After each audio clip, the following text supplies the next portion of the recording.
instalment of our talks on the Carmelite saints. Tonight we are going to be talking about Saint Elizabeth of the Trinity, and welcome to everyone watching at home as well.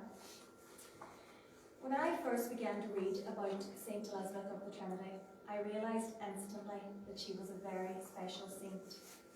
She is one of the most powerful saints who guide us on the pathway to intimacy and union with the Lord, and she has an extraordinary depth of riches to offer to the Church. I can't imagine that I'll ever be finished learning from her, so it would be impossible to sum her up in one talk. So what I've decided to do is just give a brief overview of her life, and I've chosen a few things about her life and her spirituality that have resonated with me.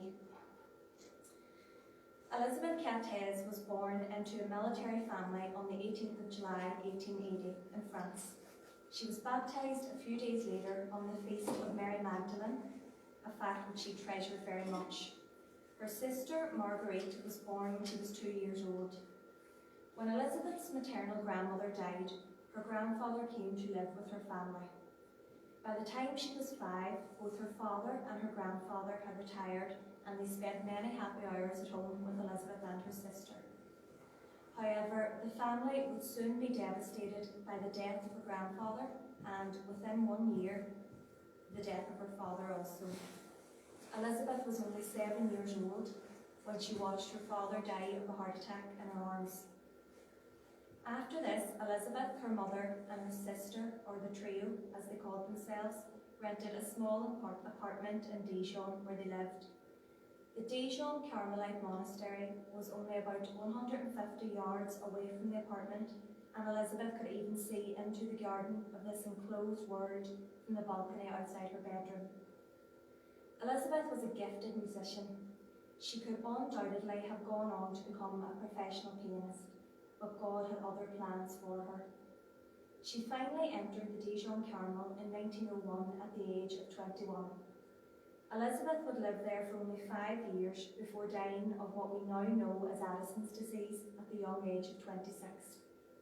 In her short life, she managed to reach the heights of the spiritual life and impart, through her life and her writings, to her friends, her family, her sisters in Carmel, and eventually the whole Church, the mystery of the indwelling presence of the Trinity in our souls.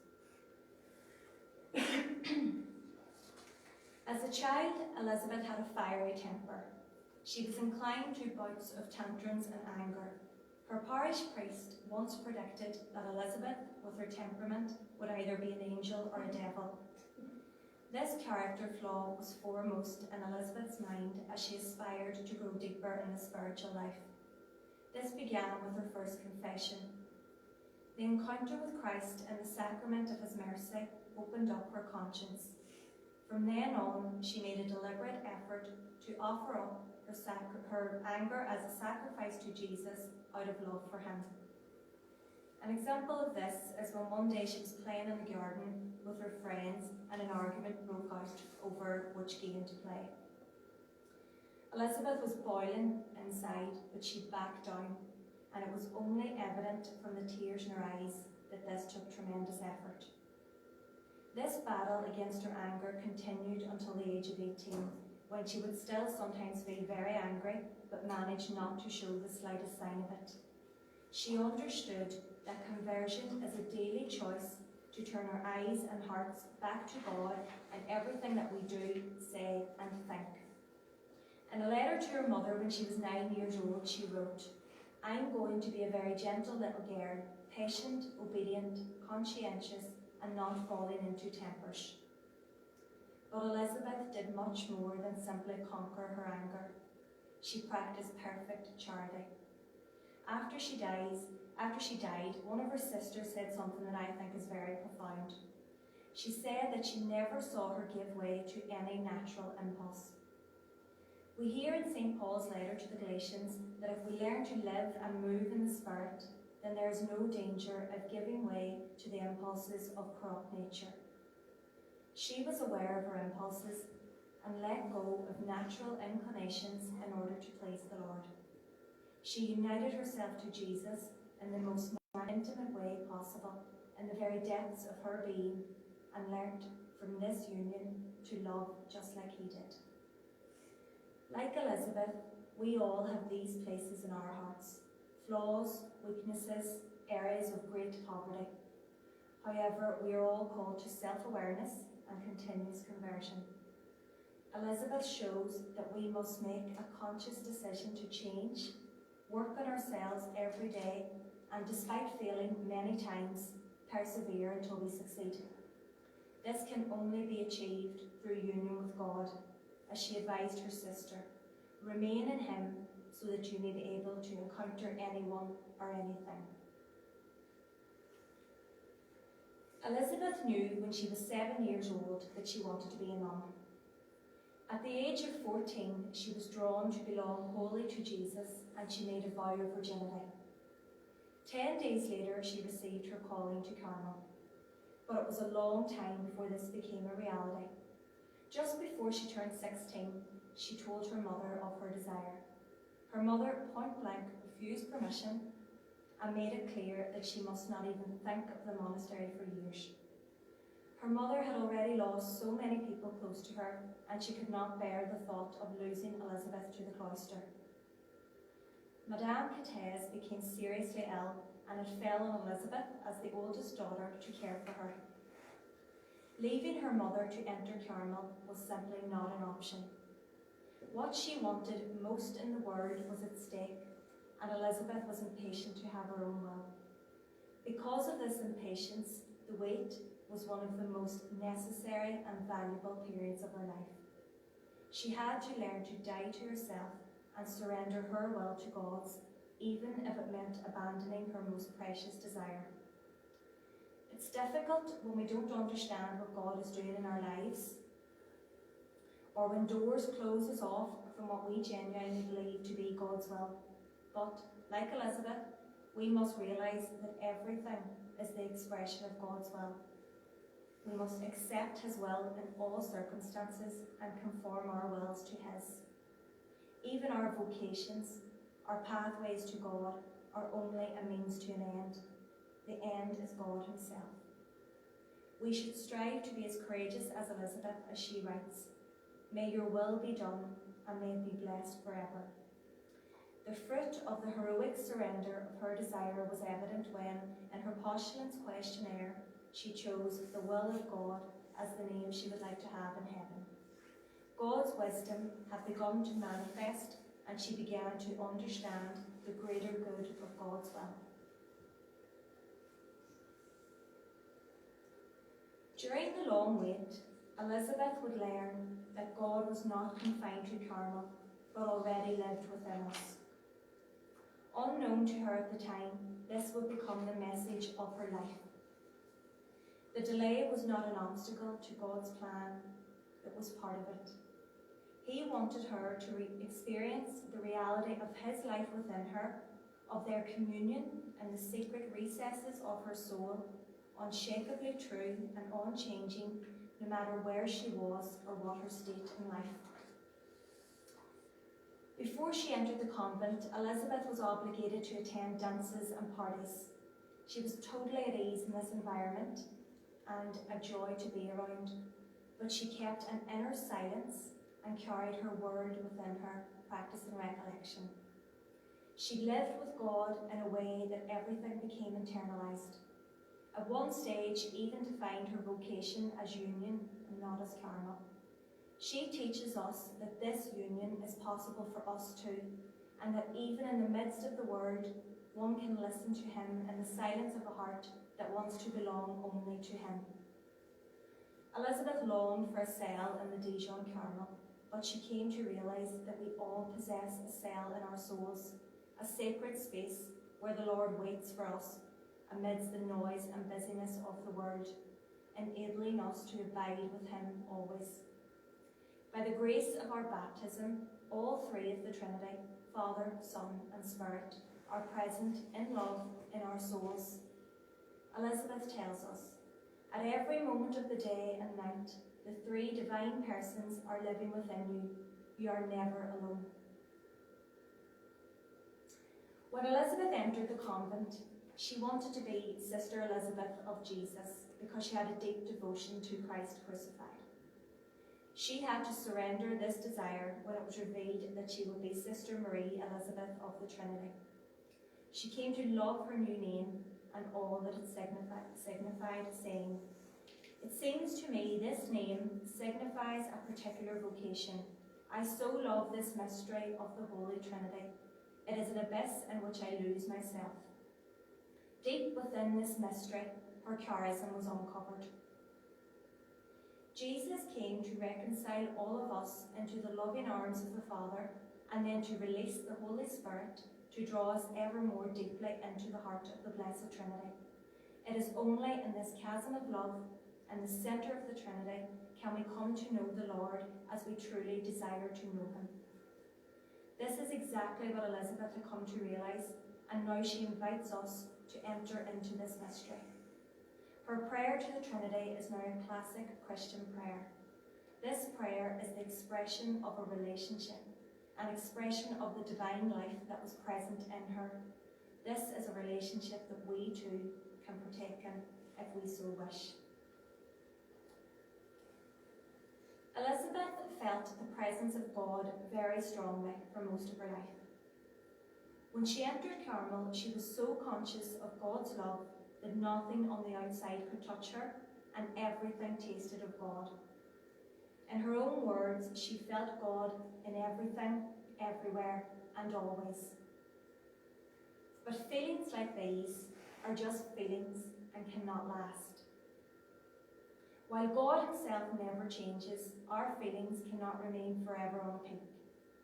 Before Elizabeth professed her vows, she went through a period of spiritual trials, inner troubles, and dryness in prayer, and she could no longer sense the presence of God.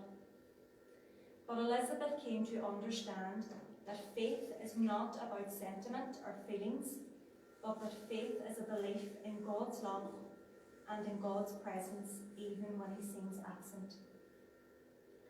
We learn from Elizabeth that our feelings must give way so that we can grow in the virtue of faith.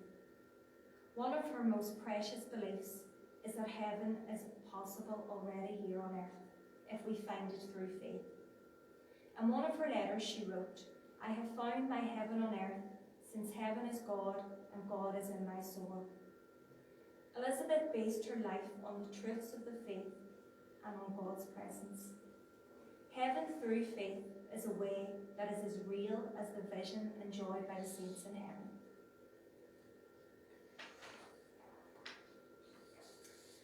Elizabeth was aware that holiness is for everyone. She understood the universal call to holiness even before the church made it clear. She wanted everyone to have the same intimacy that she had found, because no one is created to exist outside of the love of the Trinity. And so, a few months before she died, Elizabeth wrote a retreat for her sister, now known as Heaven in Faith. In this retreat, she reiterated her message of the indwelling presence of the Trinity in our souls. Jesus Christ, from his communion of love in the Trinity, desires that we be where he is, even now on earth. In John's Gospel, Jesus tells us, "If anyone loves me, he will keep my word, and my Father will love him and make our home in him." By writing this retreat for her sister, who was a laywoman, married with children, Elizabeth wants us to know that our home is in God and his home is in us. She knew that Christ's last wish was to have us live with him, not just in some distant future or far-off place, or only for a few fleeting moments, but habitually, permanently, and deep in our own hearts, right now, which is eternity begun and still in progress. Death from Addison's disease should normally have come in around 3 months. Elizabeth's crucifixion lasted more than 10. She suffered immensely. For someone of faith, sickness is never just sickness. Joined with Christ, it becomes redemptive suffering. God desires that we participate in the salvation of the world through our crosses. Although she was, at times, anguished and afraid, Elizabeth saw suffering as something very precious because of the way it revealed Christ to the soul. She chose to embrace the cross and drew near to Christ to find strength. This was the fruit of her life of prayer. The world encourages us to run away from sacrifice and suffering, but Elizabeth of the Trinity shows us that suffering is purifying and necessary so God's work can be done in the soul. Elizabeth had the words from Galatians, "I live, no longer I, but Christ lives in me," engraved on the back of her profession crucifix. She endeavoured to be conformed into another Christ and saw that suffering was essential to this process. Suffering strips us of ourselves and makes space for God to accomplish what we were created for, holiness and likeness to Jesus. Elizabeth had a wonderful relationship with her prioress. Mother Germaine exercised her spiritual motherhood perfectly. After Elizabeth's death, Mother Germaine discovered a letter that she had written for her. This letter is now known as one of her major spiritual writings. Elizabeth knew that what gave her happiness was not simply to love God, but to know how much God loved her. Loving God comes as a natural response to his love. In Mother Germaine, Elizabeth saw someone who, for all her holiness and service to the Lord, lacked confidence and still needed to hear and internalise a fundamental message. This was a message she believed to have come from God himself. "Let yourself be loved," she repeated it 6 times in this letter. We often forget that we are fearfully and wonderfully made, with unique gifts and talents that have come from God, and that we are loved beyond measure. Our universal vocation is to love, but even more fundamentally, it is to be loved by God. God's love is transformative. You cannot give what you don't have. By receiving God's love, we are transformed into who we are, who we were created to be, and as a result, we can love him and others with his love. In Heaven and Faith, Elizabeth pointed out to her sister that believing in God's love for us is our great act of faith, the way to repay our God love for love. Throughout her life, we can see how Elizabeth of the Trinity crawled deeper into herself and found the Lord there. It is her very mission to help us do the same. She said, "I think that in heaven my mission will be to draw souls by helping them go out of themselves to cling to God by a wholly simple and loving movement, and to keep them in this great silence within that will allow God to communicate himself to them and transform them into himself." Elizabeth was canonised on the 16th of October 2016 by Pope Francis. It took more than 100 years for her to be declared a saint. Her mission was almost a hidden mission for a long time. But now, at last, it's time to let her light shine in our inner darknesses to reveal the God who waits in our souls.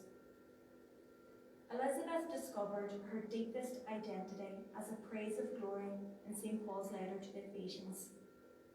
This became her new signature in her letters even. She frames praise as a way to exist. It isn't something we simply do. We must be praise. We must live in God, love him with a pure love, and glorify him by our lives. Saint Elizabeth of the Trinity truly lived out her motto of God in me, I in him, and I think, without a shadow of a doubt, was and is a praise of his glory. Questions now. So, first question, I can't even see those. What character flaws, so like Elizabeth's anger and our temper, what character flaws or vices are stopping you from progressing in the spiritual life? What are some practical ways to overcome these? Second one, reflect on how aware you are of God's presence at all times. How can you be more present to the Trinity in your everyday moments, actions and interactions with others? And the last one, what practical ways can you practice silence in a noisy world full of distractions? And it's more of an interior silence, not necessarily exterior. Silence within, even when it's noisy all around. So, do you have your cards? Yes.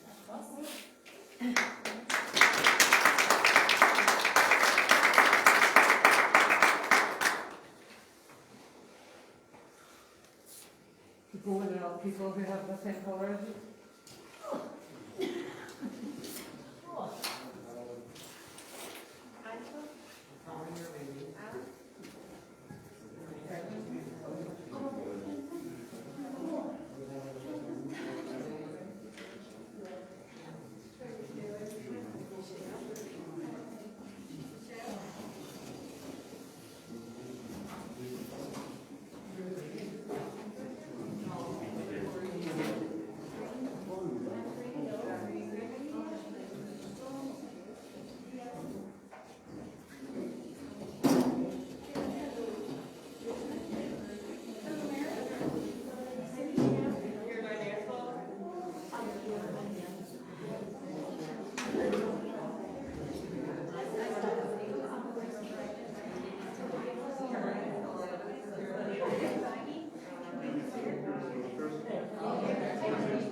What are some practical ways to overcome these?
That's brilliant that you got, you got that there.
Interactions with others.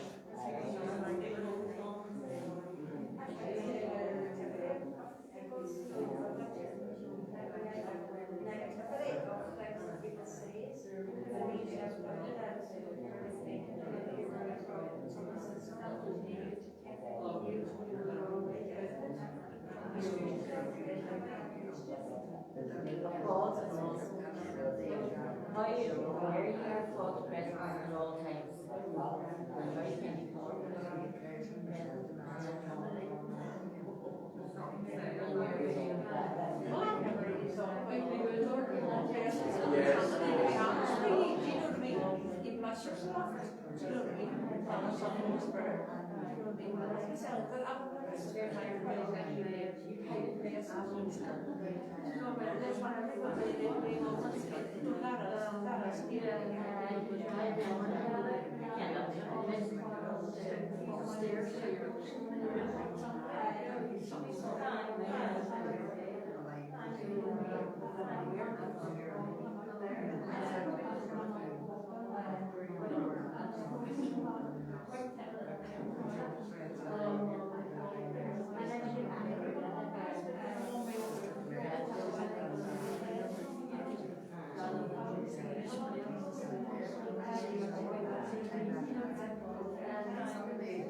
That's it, but that's it, yes.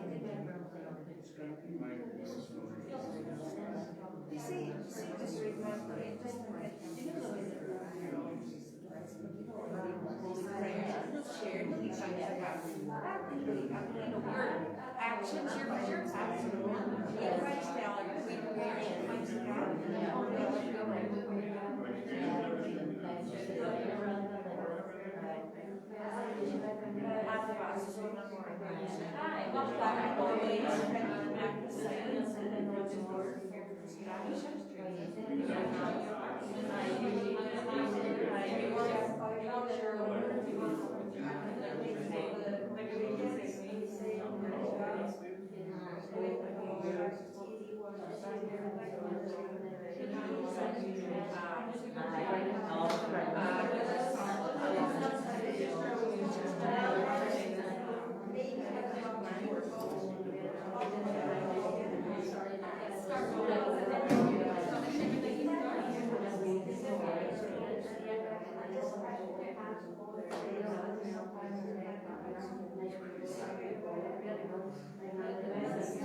It's like a robot.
Are you nearly finished?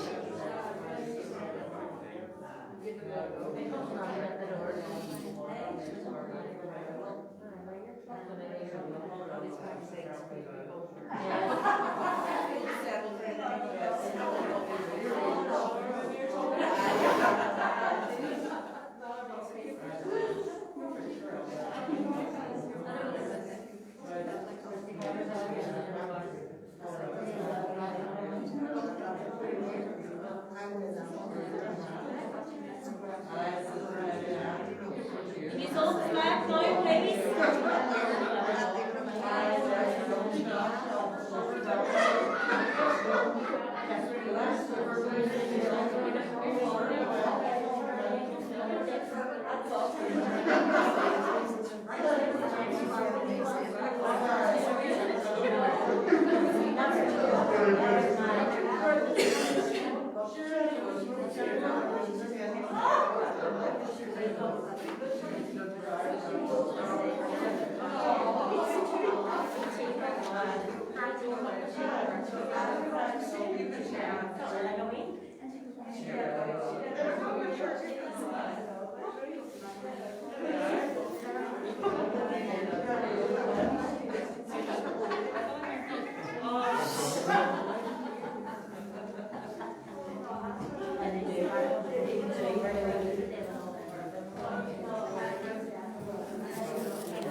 I haven't got a clue.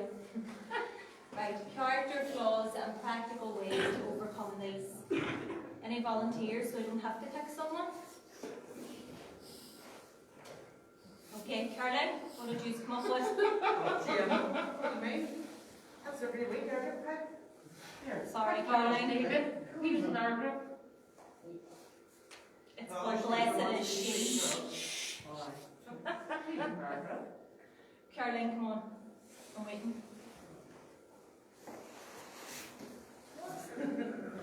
Tell us all your flaws, Caroline. No, you don't have to share the actual flaw. When we were talking about, I can't see from here. We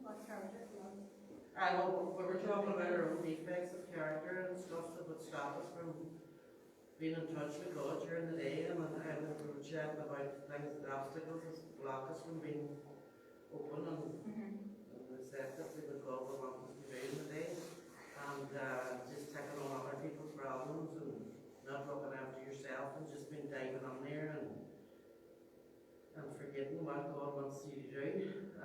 Reflecting how aware you are of God's presence at all times, and just to realise that we were sharing among ourselves about the times we felt that God was with us during the day and all the wee miracles that happened within our own daily lives, and also for us to be very aware that God is always there with us, and that just to keep the faith and that He will get you through the day.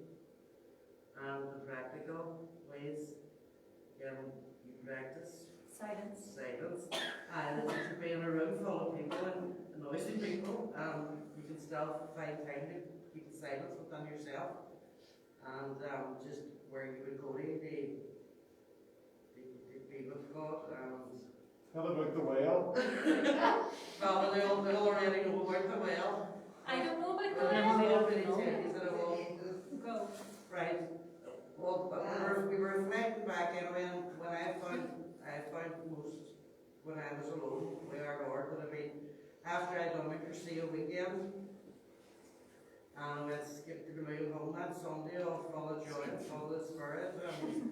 It was the summertime, I know it, the weather was great, and I went out the back and made myself a wee spot, and 2 wooden chairs and a wooden well. And I have all the wee pots, flowers and all the rest of it, all sitting around, and all I write, this is my serenity corner now, nobody's going to disturb me here. So I used to go out in the morning with my rosary beads and a wee prayer book and a cup of coffee and a pack of bags and sit for about an hour and just reflect and whatever. But my friend asked me, I'm going to do that well there. I just heard the story about Our Lady and the well and all the Cursillo, and my friend Bridget gave me a wee statue of Our Lady, and I was all lovely, happy days. She's going on that well now, and that's me said. There'll be possibles coming to see it. But anyway, I got Our Lady and I put her under the well. But she went the way down, I was chicken up as a wee head, and I went, well, I'm going to raise her up, you know, to raise her up. So I got a flower pot and clay and all of it, and I stuck that under the well, and then I said, Our Lady, and this is a popped her on and put stones all around it. As I proceeded to get my hand in her head, to screw her under the clay, her head came off, and I was almost, sweet Lord, as God trying to tell me something, and I was overboard. And I run on the bed on her head, and I said, I'm going on the dog shop will give me sugar break. There's the break in Our Lady. So I was able to glue her together again, and I had her all fixed up, and I don't know, and I might tell Bridget about this thing. So I had him phone her, and I says, Bridget, you'll never guess what happened. I was all set to do my road to Our Lady this morning and all. I says, and her head came off my hand. I said, you know, she says, Carrie, don't worry about it. She says, I'm empty said she was already broke out. So that were around finding a wee spot. Thank you, There's Caroline. Caroline. Who wants to follow that? Who can follow that? Go on, Angela. Not a chance. What colour were you? I was no colour, I was colour the one. Who was in your group then? I was going to ask somebody else. There was green. Sorry, Sinead, I spoke this past 3 weeks, and I think they should get What somebody colour else was your in. card? Yellow. Yellow. Yellow, right, who else? There was Anne, and Michelle, and Veronica. Oh, Michelle, where you go? I talked last week. Excuse me, Excuse me. no, it was me. Anne said she was going to talk first. That's it. Right, okay, Anne. Some practical ways to overcome any of your character flaws. I talked last week. Oh, you were allowed to speak Go on, get on with it. 1 week. Look, if you get the gift of the It tongue. doesn't matter if you spoke last week, you're speaking now too. You got the gifts, so There you go. that's powerful for you and Michael. I can only say what I felt sitting here would leave them. That I had something happen this week and I was so angry over it. It just happened to me. And I was so angry and it was eating me. And when you started to read about that, and I was right on about reading about the trials, and I says, right, the 40 hours are starting this week. Is that a wee trial? Because I was so angry over something. Just to let it go, and as God sent me a trial to see what way I would work, what I would do with this situation. And as I was reading it, I just felt, right, it's getting offered up for the 40 hours. I'm not as angry as I was before I read it. If I hadn't read it, I probably would have stopped thinking about it. But that was my situation. And that's how I felt reading it. That it's a wee trial of percent. And I'm thinking of now in a different situation than I did before. And the silence is like, sometimes when we're saying the rosary, my mind, at night time, my mind goes somewhere else. I'm looking at the clouds, I'm looking at all the wee things in the clouds, and I'm looking at stairways up to heaven and souls walking up. Or if there was, like in my house, if there's somebody in the house, I would go to the bedroom, and then I would have my peace there, with the door shut. So that's my Where you go. Thank you, Anne. Thank you. Thank you. Anybody else? Yeah. Kathleen? You were calling to you? Every week? Everything.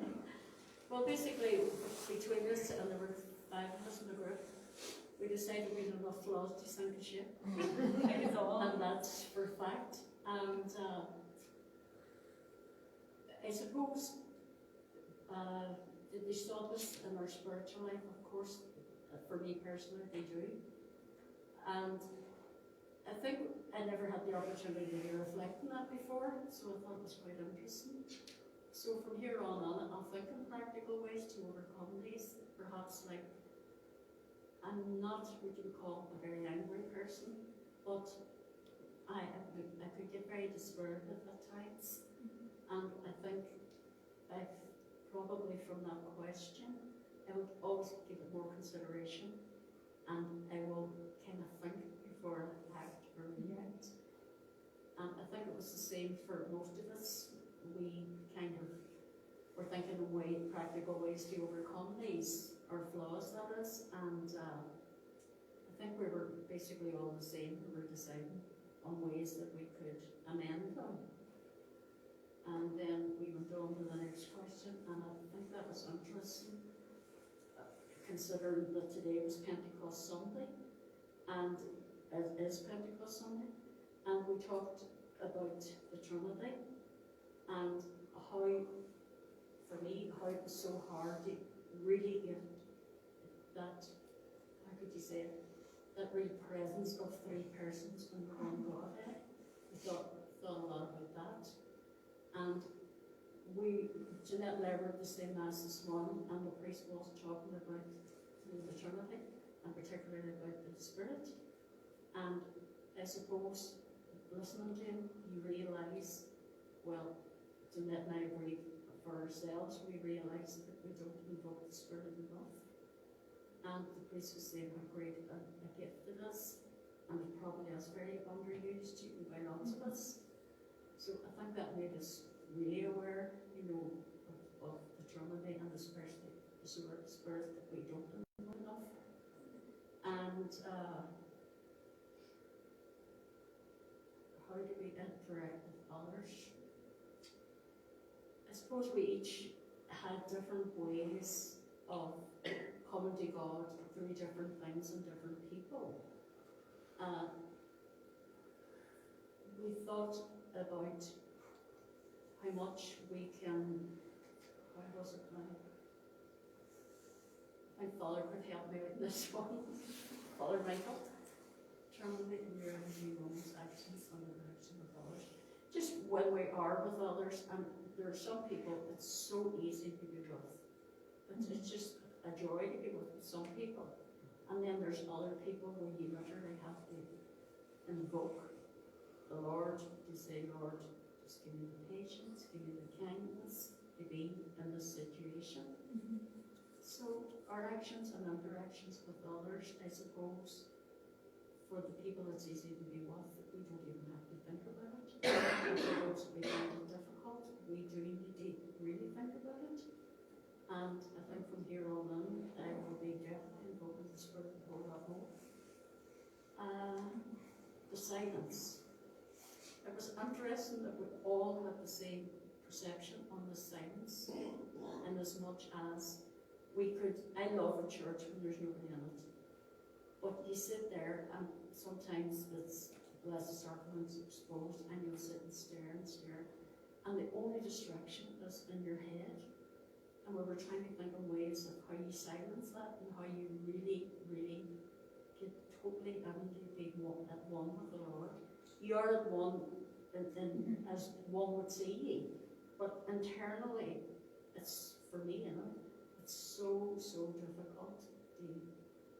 The only distractions are in your head because there's not a lot of things around you distracting from your thoughts. Now, I think we all kind of thought that.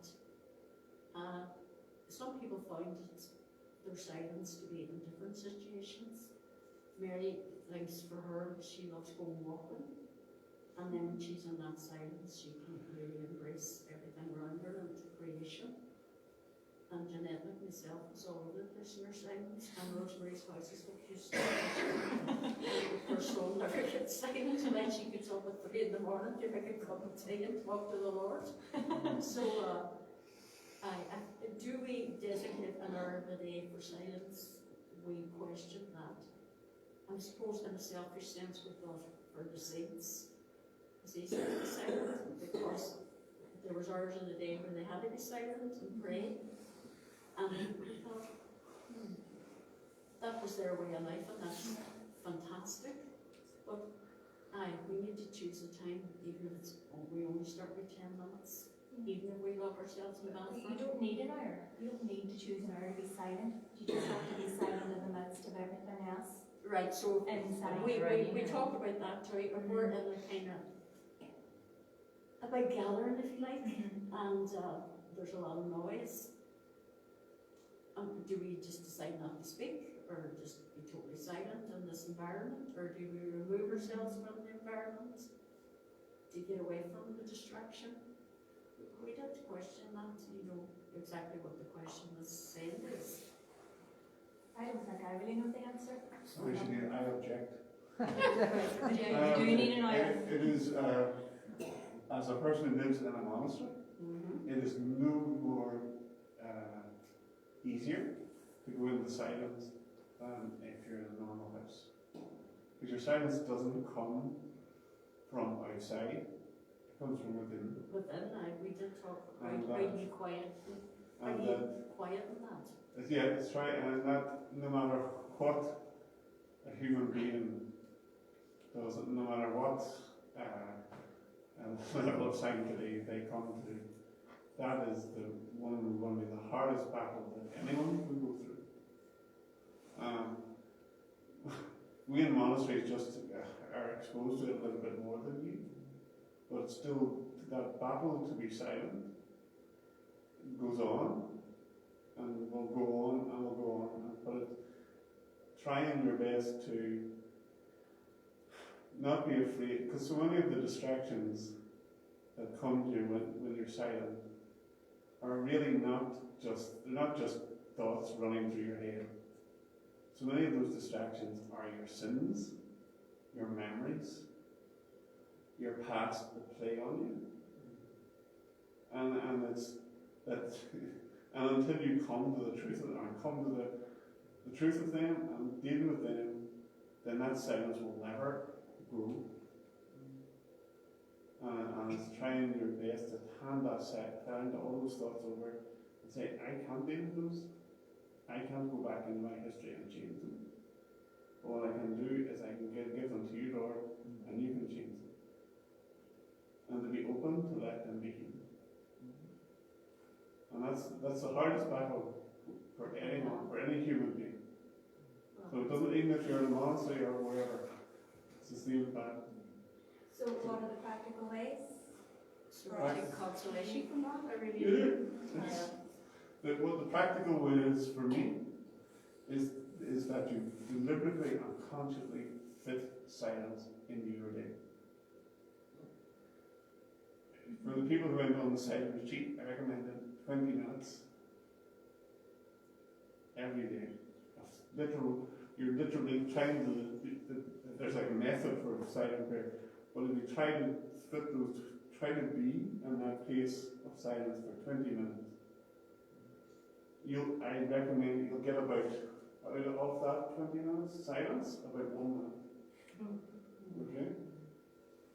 So it's really trying your best to concentrate yourself on what is it that's going on in you. And remember that it isn't just you looking at that, it's God looking at it. And that you sit yourself completely in His service. Or you try to put that into God's presence. It's the best I can do. I find that very consoling because, I mean, you're explaining that everybody has that difficulty. Well, Yeah, even I mean, as holy as this woman is, sorry. as holy as this Elizabeth Trinity was, she still had to fight that battle. Nobody's free of it. Maybe even the Blessed Virgin. Thank you. Yes. Anybody else before we finish? There's another group. Right here. I just wanted to say, I most definitely understand those three questions. But I have decided that I would definitely need to see the spiritual director because there's a whole lot of stuff in my life that I don't understand, and I would really like to understand. The most interesting one for me, I was on a lovely group with 3 young ladies, Teresa, Sinead and Amanda, was the bottom one, you know, the practical one again was about silence. That's something that I would love to do. Thank you. Thank you very much. Anybody else? That group didn't speak. That's Bridget, sorry Bridget. Oh, yeah. But Amanda, you'd like to share? Amanda wants to what you speak. For character flaws, I think all of us were in agreement with Elizabeth when we temper and anger. And then there was other flaws we talked about in the group, like tiredness was seen as a flaw because tiredness can stop from prayer sometimes. You can tell yourself I'm too tired, I'll do it later, but then when it comes to later, you don't do it. So that was seen as a flaw. Gossiping was seen as a flaw within the group. You know, just getting how easily you can be caught up, just being in a group of people that you're used to being in, and sometimes it can turn to gossip, and before you know it, you're right in the middle of it. So to overcome them, we were saying it's more. You have to take acceptance yourself for your flaws. You have to be aware of what those flaws are. You have to start trying to identify them. And as hard as it is, seeing them in the moment when they happen. And it's once you identify and accept that you have these flaws, it's, you know, what are you going to do? Are you going to have courage to stop yourself? You know, like with the anger, I was saying like how in the house I can, you know, if it's crazy with the children and everything, and you can get overwhelmed, and usually I would just, when I get too overwhelmed, I go straight to the anger, whereas Nick would be the opposite of me. He would stand and he would speak to the Lord, and he would say, right, Lord, we need you right now. You're going to give us patience, give us strength. But no, I'm already gone. I'm 0 to 100. Like, Do you know what it's that's making yourself aware to stop and add your own mind and say like what is this going to do, and I need this that. But you have to want to do it for Jesus. You have to make that conscious choice to start to say, right, I want to do that for Christ. Being aware of God's presence. How can we be more present? We talked about just basically being more real with Him, and instead of worried about how many prayers we get in and when we get them in, it would be more beneficial if we could just remember even to just give Him a wee bit of ourselves in the morning and night. It doesn't have to be loads. If we just got up and said, Lord, it's a new day, thank you for waking me and be with me today, and the same at night when you're going to sleep. Lord, thank you for everything that you give me today, thank you for being with me and watch over us. Just things like that. It's making sure that you're keeping Him there in your presence. What else for presence was that? Bridget spoke about her wee table. Aye. Just reminded Bridget her. spoke about her wee altar. She made her wee altar in her house, and she's saying it made her awareness bigger now, because every time she passes it, or every time she looks at it, it draws her. It brings her back into the present, makes her aware of the presence a lot more. That's up for presence, isn't it?